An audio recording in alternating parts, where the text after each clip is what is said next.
కేంద్ర మంత్రి Bandi Sanjay కొడుకుపై POCSO case ఉన్న పోలీసులు అరెస్ట్ చేయకుండా బాధితురాలిని బెదిరిస్తూ ఫిర్యాదు తీసుకోవడానికి 5 గంటలు వేచి చూసేలా చేశారు.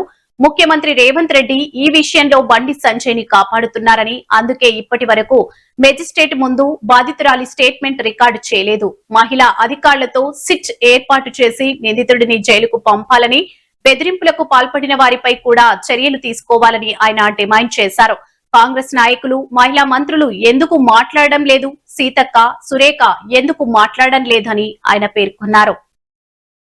ప్రజల్లో అందరికీ, దేశంలో ఉండే అమ్మలందరికీ ఆదర్శంగా నిలిచిన ఒక తల్లితో నేను ఈరోజు మాట్లాడడం జరిగింది.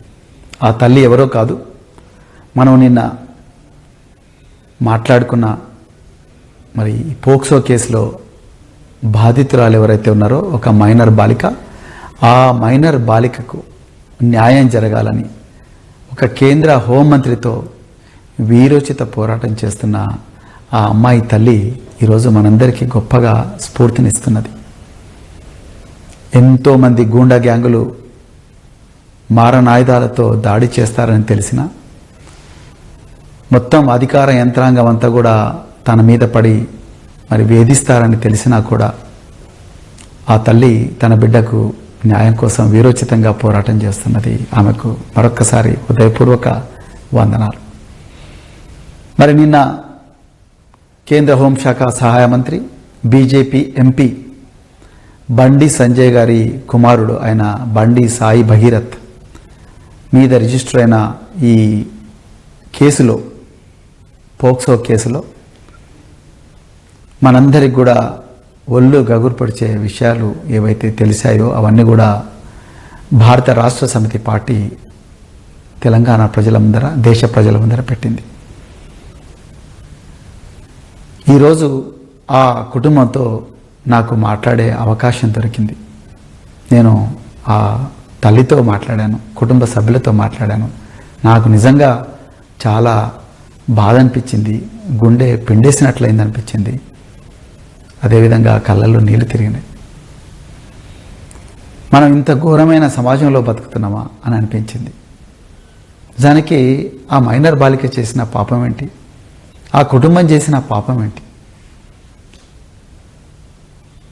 ఆమె ఆ బిడ్డకు న్యాయం జరగాలని ఆమె పడ్డ వేదన చూస్తే నిజంగా ఈ దేశంలో న్యాయం ఇంత ఘోరంగా ఉంటుందా, చట్టం ఉన్న వాళ్లకు చుట్టంగా మాత్రమే ఉంటుందా అని అనిపించింది.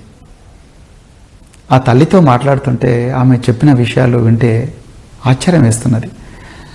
మే 8వ తారీఖు నాడు సాయంత్రం 6 గంటల ప్రాంతంలో, 6:30 నుంచి 7 గంటల ప్రాంతంలో ఆమె ఒక 2-3 తెలిసిన వాళ్ళతో కంప్లైంట్ అంతా కూడా తీసుకొని పేట్ బషీరాబాద్ పోలీస్ స్టేషన్ పోతే ఆ కంప్లైంట్కు అక్నాలెడ్జ్మెంట్ ఇవ్వడానికి 5 గంటలు పట్టింది.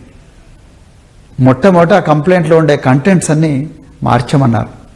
ఇది కాదు, అది కాదు, పెద్ద పెద్దోళ్ళు ఉన్నారు, ఆ పెద్ద పెద్దోళ్ళ పేర్లు ఎందుకు రాస్తారు, అవన్నీ ఎందుకు అని చెప్పి అక్కడుండే స్థానిక పోలీస్ అధికారులు అందరు కూడా ఆ కంప్లైంట్ మార్చమన్నారు తప్ప దానికి అక్నాలెడ్జ్మెంట్ ఇవ్వమని చెప్పలేదు, ఇస్తామని చెప్పలేదు. చివరికి ఆ తల్లి, నా బిడ్డ, నేను ఇద్దరం కూడా ఈరోజు గౌరవ నరేంద్ర మోడీ గారు, ఈ దేశ ప్రధానమంత్రి తెలంగాణకు వస్తున్నారు, నేను ఆ సభలోనే ఆత్మహత్య చేసుకుంటానని భయపెట్టిస్తే తప్ప ఈ కేసుకు, ఆ కంప్లైంట్కు అక్నాలెడ్జ్మెంట్ ఇచ్చారు, కేవలం ఎఫ్ఐఆర్ ఇవ్వలేదు. నేను మాట్లాడినప్పటికీ అప్పుడప్పుడే ఎఫ్ఐఆర్ డీటెయిల్స్ ఆమెకు తెలుస్తూ ఉన్నాయి. అది ఈరోజు మధ్యాహ్నం 12 గంటల ప్రాంతంలో నేను ఆ తల్లితో మాట్లాడడం జరిగింది. అంటే కేసు నిన్న అక్నాలెడ్జ్మెంట్ ఇచ్చింది రాత్రి 12 గంటలకు, ఎఫ్ఐఆర్ కాపీ వచ్చిందని అనుకుంటున్నాను నేను. ఎఫ్ఐఆర్ కాపీ వచ్చిందో రాలేదు ఇంకా తల్లికి తెలియదు, ఆమెకేమీ తెలియదు. ఇది రేవంత్ రెడ్డి గారు హోంమంత్రిగా ఉంటే తెలంగాణలో 4 పాదాల నడుస్తున్న ధర్మం. ఇక రెండో విషయం, माननीय प्रधानमंत्री नरेंद्र मोदी जी को नमस्कार। नरेंद्र मोदी साहब, आप ये देश का प्रधानमंत्री है, आपके मुंह से, आपके जुबान से बेटी बचाओ बेटी पढ़ाओ करके एक नारा आया।